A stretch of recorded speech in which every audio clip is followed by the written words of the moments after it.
Dylan, do you read leadership books very often? I don't. You don't? Okay. Do you read any books about following? The Bible. This is something I listen. Okay. I listen to a lot of leadership podcasts. I listen to leadership books. I just had one sent to me yesterday, but I could engage in leadership books more. I think I would appreciate that more. I just don't do it. Okay. Well, I don't know if you found, but everybody I come across these days love talking about the leadership books they're reading, whether they're in a leadership position or not. But the infatuation with leadership is there, but there isn't much of a desire to be followers of the people who are leading us, right? And I've been there. Pretty hard for me to want to follow people. I want to get into a room and lead the room. We see this in the church all the time with worship and tech leaders, more often with worship leaders who are in close working proximity with the senior leader, that they really struggle to follow at times. And I don't, for you personally, have you come across that? Let me ask you a better question. Okay. Why do leaders have to have all the books they've read in their office at work?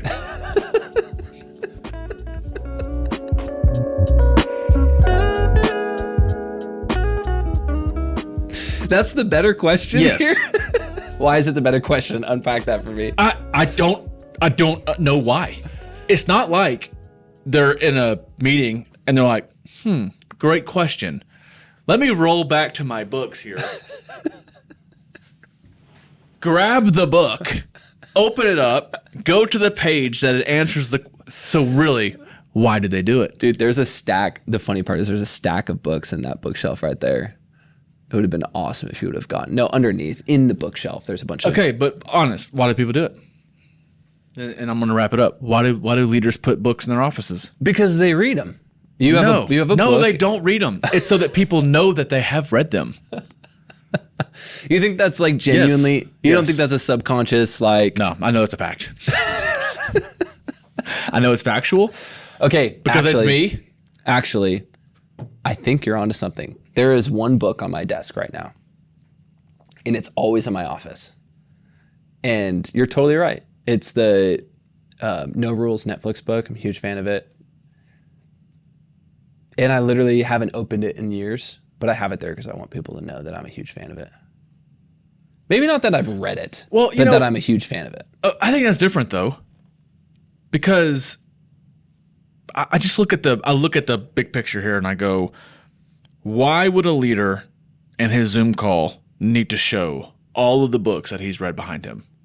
Because he wants people to know what? How good of a leader he thinks he is. Okay, so where are you going with this? Help me understand where you're going with this. I really don't know. But I think my gut is saying that it's easier. People think it's easier to be a leader based off the books we've read than it is to be a follower. And that's why you don't see people talking about the benefits of being a follower, but the benefits of being a leader, because it's almost like a big-chested alpha male, look what I've done, look what I've read, and so therefore put me out in front. Yeah, it's really interesting. I don't know. I'm being silly, but at the same time, it's no. I understand what you're saying. I never knew this pet peeve of yours, but it's very fascinating to me. I had a close friend of mine recently. We were in a conversation, and he was sharing something that he was processing through and had to do with people. And he's like, but I'm just not much of a leader. And that's just not really my gifting.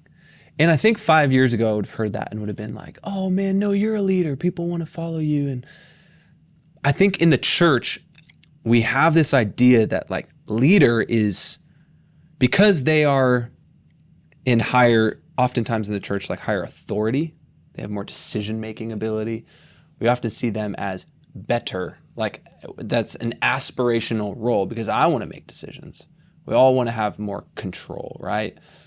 That's how we see it very simplistically. But I think you're totally right. We glorify the role of a leader. Mm-hmm. We're like, that should be me.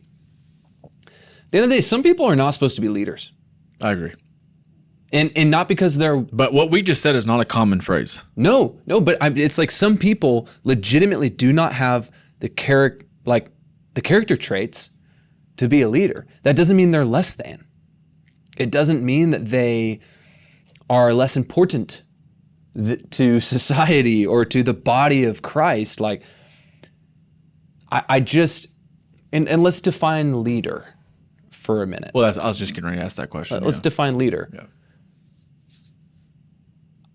Well, actually, I'm curious what you think, but I would just say for me, a leader is often going to be somebody who has this ability to forecast and really look at the future and go, this is coming down the road. I see all these people here and I see this issue and I want to, how am I going to navigate that issue with these people? So it's like this forecasting, this visionary mindset to be able to discern and then ideate off of that discernment to move forward and take people along with them.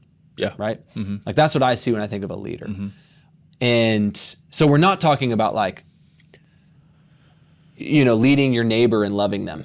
We're not talking about like sharing the gospel. Like that does require like stepping up and like setting the temperature in a room, in a relationship, and so on and so forth. Like those things, when we're talking about leadership, it's really that ability to forecast down the road and see something and then take people there. Yeah. A group of people there. Yeah.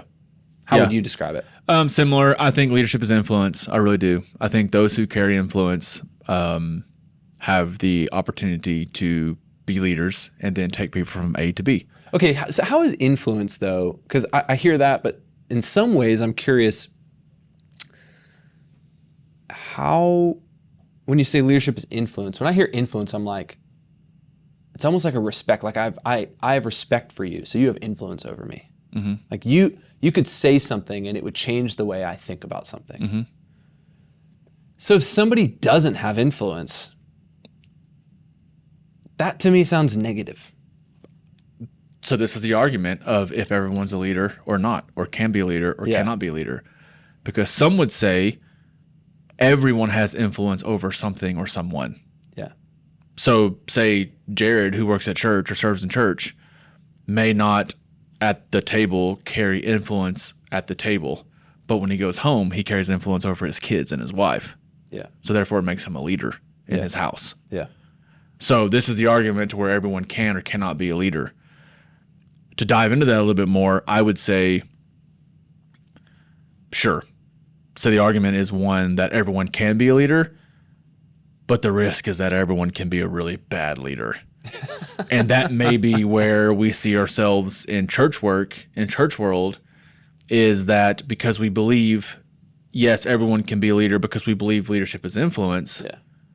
Okay, then you're just set up to now be a really bad leader because you don't have just the simple leadership traits to be that leader that your team needs you to be and or going home, personally. So I don't know. It's an in-depth conversation, but I do believe leadership is influence. I believe that people do carry influence over something or someone at any given time.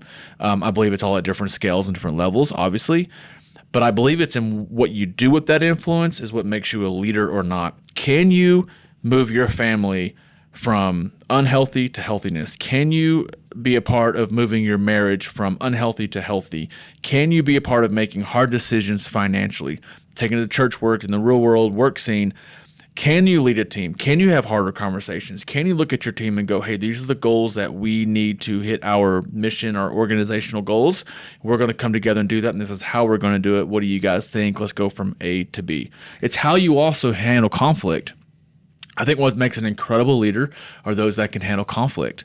And so I think leadership in general is deep. It's bold, obviously, is what we're talking about. But that's kind of how I view on leadership. It's not a... There's a reason why I haven't written a book on it. Well, but it's really interesting because even just hearing you talk, maybe my mind is being shifted a little bit because I just think for like,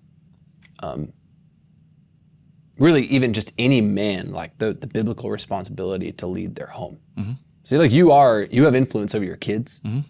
you have influence over your spouse, and so you are a leader. Mm-hmm. So I almost would maybe veer away from saying like, oh, a person's just not a leader. I think it's a matter of who you're tasked to lead. And there are levels in that. There are people who have influence of 5 people, and there are people who have influence of thousands.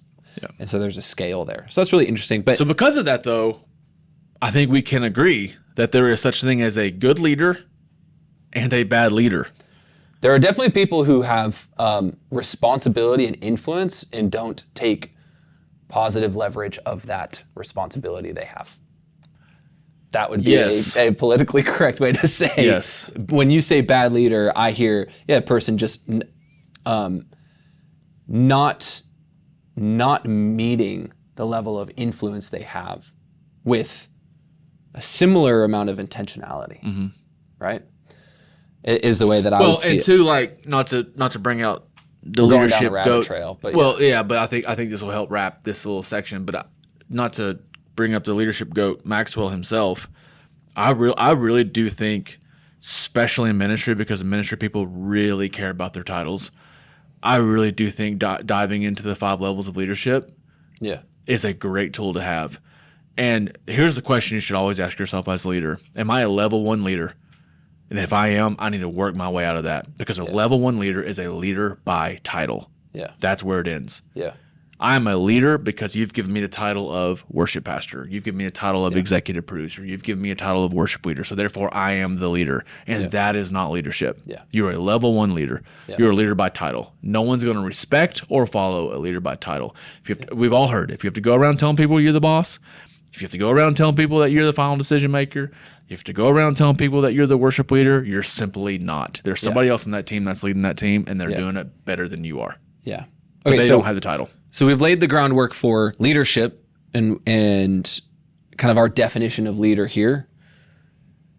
But it's really setting up the conversation of what role are you playing in your organization as a leader, but maybe not the top level organizational leader, right? There's levels of leadership here, people that you have influence over.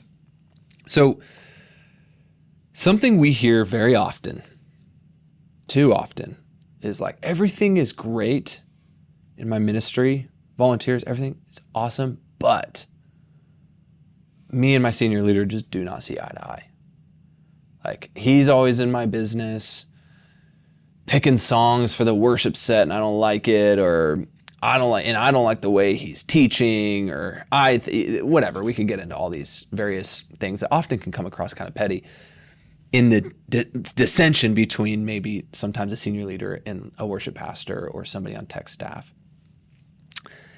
And I got to be really honest with you, I almost always, when I hear that, I'm almost always like, man, if you really don't respect this person that much, maybe you should just quit. Like, if you can't follow them, what are we doing here? And I think I even said earlier when we were talking about this, like, yeah, I think if you feel like you need to be the guy making decisions, like, go be a senior pastor somewhere. Yeah.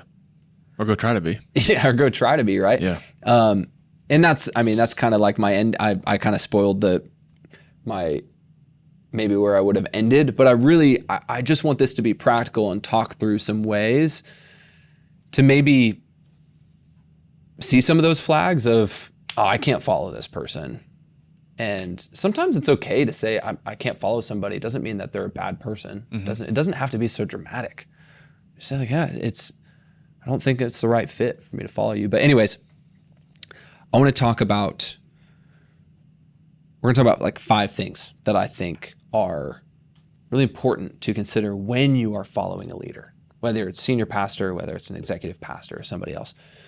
I first want to talk about, and you've talked about this before, the idea of honor over agreement, right? So like, and sometimes we can get triggered by honor culture in church. I know you've been a part of churches where there's really high honor culture.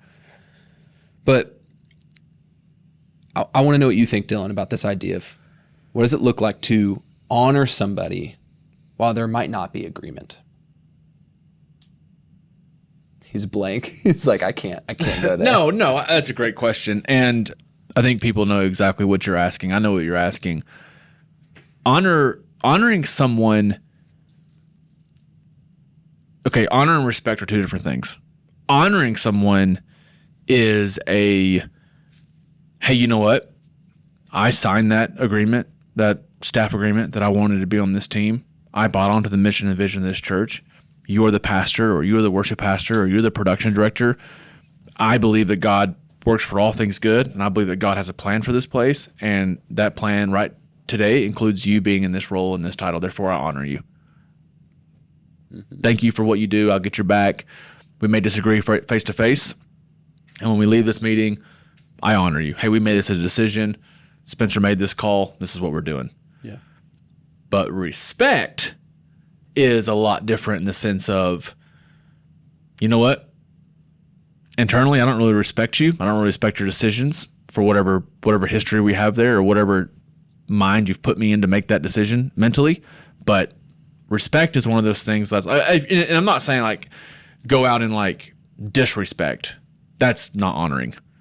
But like respect is a hard thing for me. I've worked for supervisors that I honored because of their position and their title, but I did not respect them. Whether it be because of their skill sets, whether it be because of the way they led people. But I didn't show the world that I disrespected. It wasn't a disrespect thing. It was just like, hey, I just don't respect you because of this. Yeah, I don't know, but that's so tricky because I agree. I also think, at least for the way I'm wired, if I can't respect somebody, I can't follow them. That's right. And so I always think through this idea of like, what are your red light issues and what are your yellow light issues? Like, what's the red light? Like, no, this is a red light issue. We are teaching heresy in our church, and I cannot follow a leader that is teaching heresy, right? Yellow light issue, a great example of a yellow light issue, I believe, would be like volume. It's like, yeah, this is not, we can have different agreements, but this is not like I'm going to lose my respect for you if you think the service should be at 93. Yeah. If you're losing respect for your senior leader because of volume, then like you gotta maybe step back and reflect a little bit. I agree. Can I define respect a little bit more? Yeah. I think respect comes over time in a relationship. Mm-hmm. You begin to respect someone more the more you're around that person, the more you can trust that individual. But you and I met, let's say we met 10 years ago. I knew Spencer as this guy, CEO of MxU, blah, blah, blah. That's really cool. I can honor Spencer in those ways because of his credentials, because of what he's done. That's cool. Me being a church guy, you may have felt the same way or not the same way, but as we grew closer together over the years, we started to respect each other. It's not like we started our relationship disrespecting each other. That's not what I'm saying. Yeah. I'm saying it takes time to respect each other in a relationship at the levels that you need to be. I don't know. Yeah, well, maybe I'm all off. Maybe I'm confused with my terminology too. But no, it makes sense. I also think that honor honor's hard. I think for people to hear sometimes because it does kind of play into this positional authority. Mm-hmm. This person is above me, so I'm going to honor them. I'm going to fill the gap in the gap being our disagreement with honor. Hey, I'm going to disagree, but I'm going to commit. I'm going to commit to what your decision is. And some people are like, yeah, I just can't do that. And I'm like, so you're saying it's a red light issue? Like this is worth not following this leader over? You got to really actually think through that. Like, no, I cannot get on board with this person. And you got to think like you got to be really sure. Like we're talking like character flaws, like integrity, lack of integrity that you're like, no, I cannot follow this person. Yeah. Anyways, but I still think even after you leave that position, you could still honor them on the way out. 100%. So that's why it's really important we talk honor over agreement. But I think also too, like when we say honor, people automatically go to when the pastor walks in the room, everyone stands up and claps. It's different. That's not what we're talking about. Yeah. So we'll save that for all of our AG friends. So it's different to know like we're not talking about that type of honor right now. We're talking about us honoring each other and us respecting each other. Yeah. Something else, so I had this down as number 2.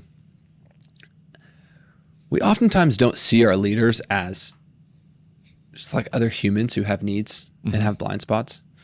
So like, what does it look like to anticipate the needs of our leaders? oftentimes we experience like, we have history with people and we know, oh man, like, yeah, pastor gets really overwhelmed by technology. He's just really not good with technology. He just operates not at his best when he feels like technology is ruling his circumstances, whether it's like can't get the mic on or whatever. That's not like a weakness, or it's just like there's some people who just have various gifts, and some people have the gift of teaching, some people have the gift of technology. So like, what does it look like to anticipate their needs and not necessarily see their weaknesses as flaws, but like, no, this is an area that I can actually come to the table and serve them as another human who is like good at this one thing, but not good at this other thing. They're good at teaching. You might not be. You're good at doing audio. They're probably not, right? They might not understand audio at all. Guess what? Instead of that being an area where you're like, man, they just don't get it. It's like, no, I have an opportunity to actually anticipate their needs and fill in the gap. That's why I'm here. Yeah, that's what makes a healthy team. Yeah. That's what makes a legitimately healthy team. But sometimes we use those things as more reasons to kind of avoid really saying what's happening under the surface of like, I actually just, I don't respect this person. I don't want to follow them. So I'm going to make it about something like, they just really they don't know how to get their mic on. I always tell them what to do with their belt pack and they never listen, and they're just not. It's like we make it these surface kind of petty things. So I think anticipating the needs of our leaders, just as if I would say for a leader, it's anticipating the needs of the people you lead as well. It goes both ways. Absolutely. But another way you may have heard it before is like leading up. It's like, I think a very healthy thing to do. Yeah.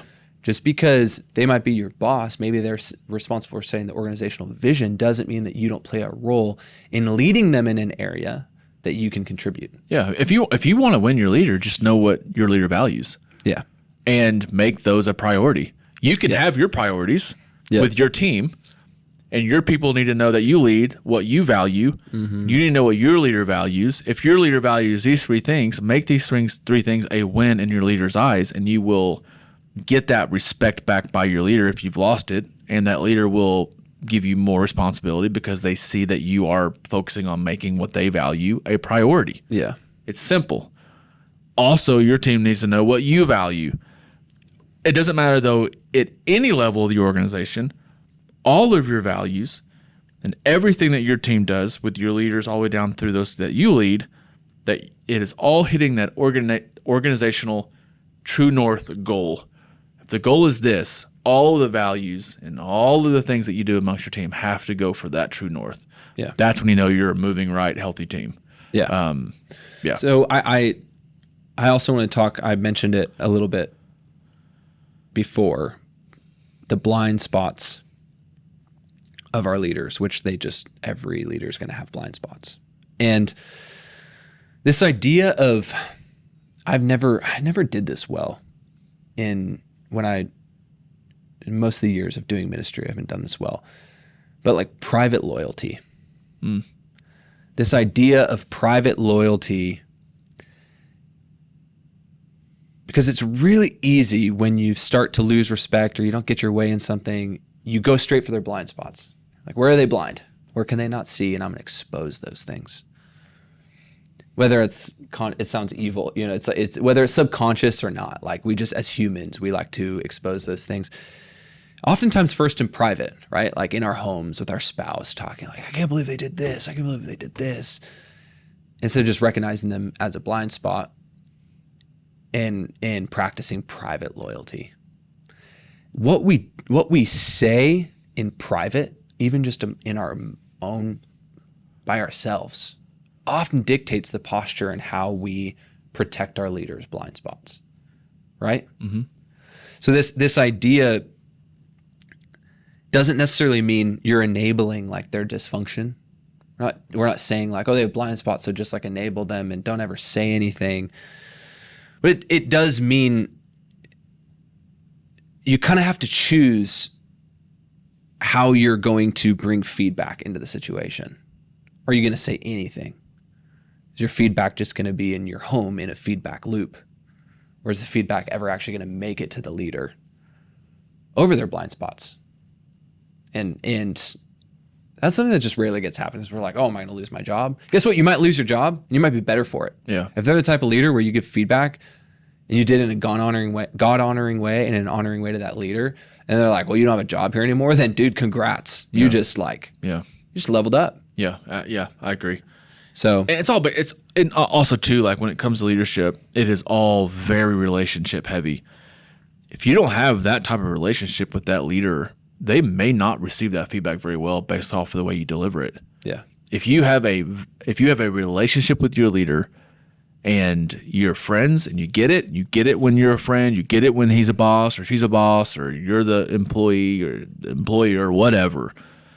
Like most of the people I've ever led in ministry and even in my company today, they're all my friends. Yeah. Some of those people I'm very close with. Yeah. And some of those people I've had to physically I'm taking my friend hat off and I'm putting my leader hat on. Mm-hmm. And they knew right away, okay, we're about to have a serious conversation. Yeah.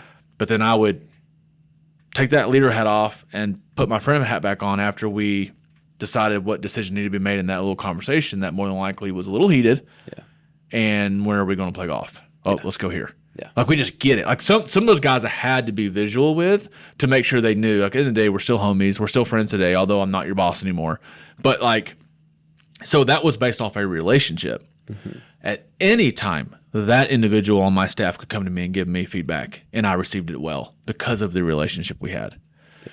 If you don't have the relationship with that leader, and you're already biting nails around this person, and you already feel like you're walking on edge, or you're walking on ice with this individual, and you start giving feedback, it's the whole withdrawal deposit leadership lesson we all know. Yeah. If your bank is empty and you withdraw from that bank, you're getting yourself more and more and more in trouble. Yeah. For a season, you need to deposit, and then withdraw. And that comes up, down, all around, that leadership terminology we hear. So we're I feel like this is turning into a long episode because there's a lot to this, and we're kind of just skimming the surface even as it is. But this is kind of number 4 on the list I really want to talk about. We need to lead our areas so that our leaders are not tempted to try to lead them for us. So sometimes we can go, wow, they keep getting into keep telling us it's too loud. Keep telling us that transitions feel weird. They keep telling, it's like, well, have you ever considered that they're maybe right? Yeah. And then, but I think maybe you don't want to consider if they're right because that means you'd have to do something about it. Yeah. And you don't know how to do that. Mm-hmm. Well, I don't know how to make better transitions. And so it's kind of intimidating to think that they're not good enough, but I'm doing everything I can. Mm-hmm. Hear this lovingly. You just might not be good enough in that area. And you might just need to get better. And that should be encouraging because we all want to get better. And so when your leader's giving you feedback, it's because they believe in you and they're going, hey, I see this for us. We could do this better. I don't know how to get there, but that's why I have you. And I want to push you and rally you to keep moving in that direction. So when they're coming to you and saying, it's too loud, hear that as an encouragement. There's something better for us from our leader. We've got to trust him in that. And if we think that they have legitimate, going back to number 3, if they have legitimate blind spots, then we give some feedback in that area. But then receive it. And if you have to disagree and honor over agreement, right? All these things come together. So oftentimes, you know what leaders do when they feel like there's a lack of leadership in an area? When they operate from this place of maybe I don't want to say unhealth, but like lack of bandwidth, they just kind of start to come in and do it themselves. And we need to see that in our leaders, anticipate their needs, go, oh, they need somebody to lead this ministry and I'm not leading it in the ways that I should be. Therefore, they feel like they need to come in and speak into these things. It's ultimately a sign that they are struggling with some trust because they're coming in and micromanaging aspects of what you're doing. Mm-hmm. Recognize that and see it as an opportunity to step up in leadership. And any of this advice I give, I'm like, in isolation, I think it's not good advice because it's like, Okay, but we talk about honor over agreement. We talk about seeing their blind spots. We talk about anticipating their needs. Like all of it goes together. Because if it's just like, just be a better leader. If they're giving you feedback, you're not a good enough leader. You just need to step up. Like that's not, I don't want you to hear that. But that is a component here that we see often. Mm-hmm. We just got to step up. Yeah. And actually make some leadership decisions. Yeah. And focus on things that actually matter. I mean, that you can control. Yeah, absolutely. At the end of the day, if you're focused on anything that you can't control, you're just stressing yourself out for no reason. But don't you think that happens often? Like we've got worship pastors. It happens to me. Yeah, we've got worship pastors who are super opinionated about the way that baptisms are being ran. Or that might be even not a great example because that's part of the worship service, but like how greeting is done. Mm-hmm. And it's like, hey, you might have opinions in these areas and that's great, but like, you got a lot of issues of your own over here. Mm-hmm. So like, maybe say it once if somebody asks for your feedback, but then get back into so real-time example, I really care about why are we dunking right here in these songs, and my job is to do audio at the church, but yet our microphones are dropping out every 6 seconds with bad RF, and I can't get our microphones on in time when our hosts walk out on stage. Like, focus on the things that you can focus on making better immediately. Yeah. Allow those focused on this area to focus on that to make it better. Yeah. But for you to jump over here and voice your opinions and suggestions when you're kind of not all together over here, that can obviously cause tension. That's unnecessary. And so focus on things you can control. Be better at that. Focus on your relationships, up, down, all around. Build that honor culture. Respect each other. And I feel like your team will move forward in a positive way. Yeah. So I want to move on to number 5 here. And this one's going to sound super spiritual. You ready for it? Mm-hmm. Pray for them. Right? We have this idea. It's so interesting because you hear people say all the time, like, we need to pray for our leaders. We need to pray for our enemies. We need to pray. And it can sound so good. When is it actually done? What I often find when I ask people, like, are you praying for them? I'm like, yeah, I'm praying. What I am realizing is people are actually praying about them. We're not praying for them. We have this temptation to come to God with our burdens. Man, Dylan, my leader, God help me be more patient when he walks in the room. God help me be more loving towards Dylan. Help me. It's like I'm praying about you. What if it was, God, protect Dylan's heart in the midst of a really stressful season of ministry. Protect Dylan's mind as he studies your word. It's like,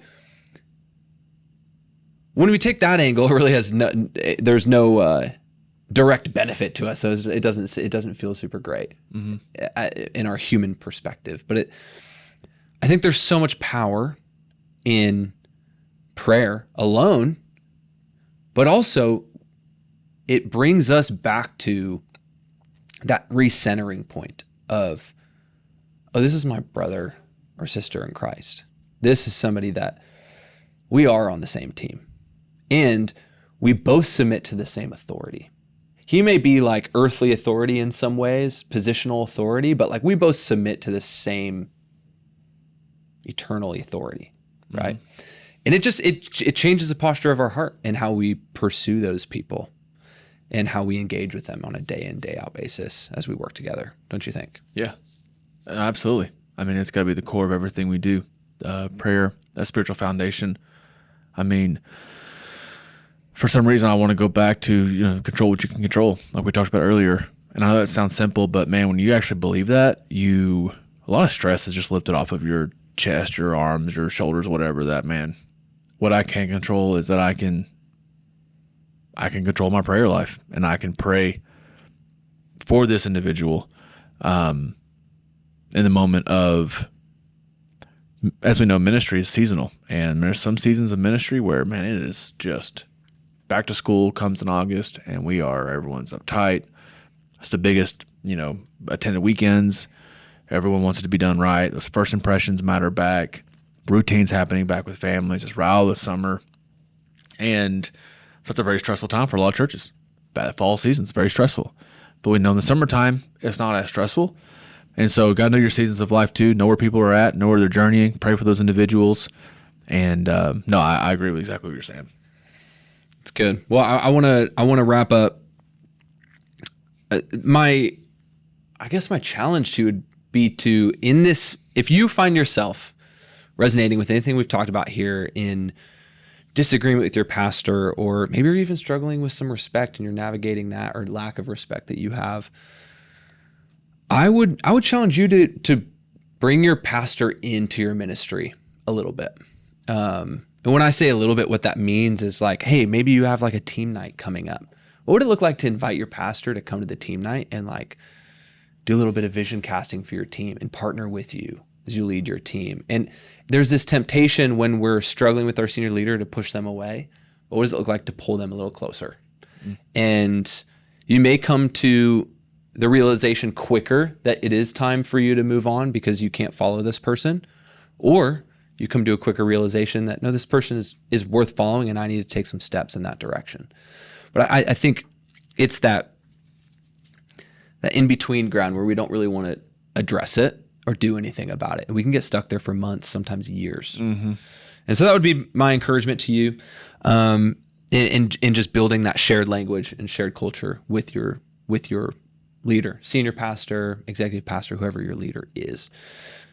As always, if you haven't heard about MxU, we exist to help worship and tech teams, specifically leaders like yourself, in equipping your worship and tech volunteers. So we do that through thousands of training videos paired with a learning management system that we purpose built for worship and tech teams. We integrate with Planning Center. You can auto-load all your people into MxU, click a button, and now every position on your team is trained. If you want to learn more about that, you can check out the link in the description below.